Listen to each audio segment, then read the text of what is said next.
सुरू होईल. प्रज्ञा, खरंय, म्हणजे खरं तर गेल्या 4 महिन्यांचा नाही तर गेल्या 2.5 वर्षांचा विचार आपण अश्विन केला पाहिजे. गेल्या 2.5 वर्षात महाराष्ट्रामध्ये अभूतपूर्व घडामोडी घडल्या, राजकीय स्थित्यंतरं आली आणि त्यानंतर जो रणसंग्राम सुरू झाला तो अखेरच्या टप्प्यात आहे असं म्हणायला आणि हवं. नंदुरबारची अपडेट आली आहे. प्रज्ञा, नंदुरबारमध्ये भाजपचे विजयकुमार गावित हे आघाडीवर आहेत. तेव्हा सध्याची पहिली आघाडी आपल्याला कळलेली आहे. भाजपचे विजयकुमार गावित जे आहेत ते आघाडीवर आहेत. तिकडे साकोलीमधला देखील कल समोर आलेला आहे.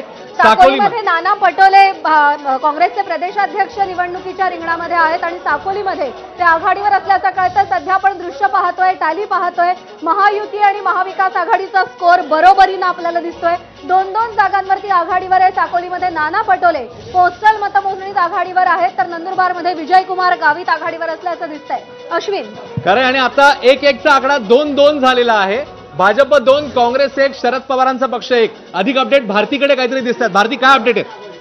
अश्विन, खरं तर अगदी सुरुवातीचे जी मतमोजणी आहे ती सुरू आहे, पण जे कल आपल्याकडे अगदी सुरुवातीचे कल आले त्यात दिसतंय की नंदुरबारमध्ये विजयकुमार गावितांना आत्ता सुरुवातीला आघाडी मिळालेली आहे.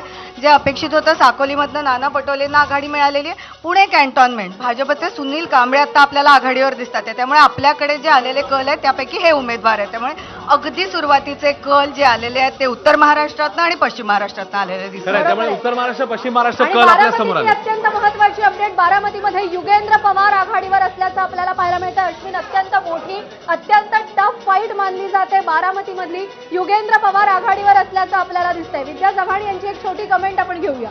विद्याताई, तुमच्या चेहऱ्यावरचं हसू वाढलंय? नाही, मी सांगितलं ना मगाशी की हे अगदी सुरुवातीचं आहे, पण युगेंद्रजींनी चांगली सुरुवात केली आहे आणि त्याचा आनंद होणारच, स्वाभाविक आहे, तो चेहऱ्यावर दिसणारच. युगेंद्र पवार आघाडीवर सुरुवातीलाच. मला युगेंद्र पवार आघाडीवर, मला फक्त आता आपण इतक्या लाईट मूडमध्ये आहोत तर मला असं वाटतं पोस्टल सुरू झालेलं आहे. तर ह्याचा अर्थ कोस्टल रोड झाला का सुरू यांचा विजयाकडे जाणारा, हे आपल्याला आता काही मिनिटात समजेल. अनेजी, नाही, सुरुवातीला जे भाजप आणि काँग्रेस एक सीट आहे. मला असं वाटतं या निवडणुकांमध्ये भाजप आणि काँग्रेस यांच्यामध्ये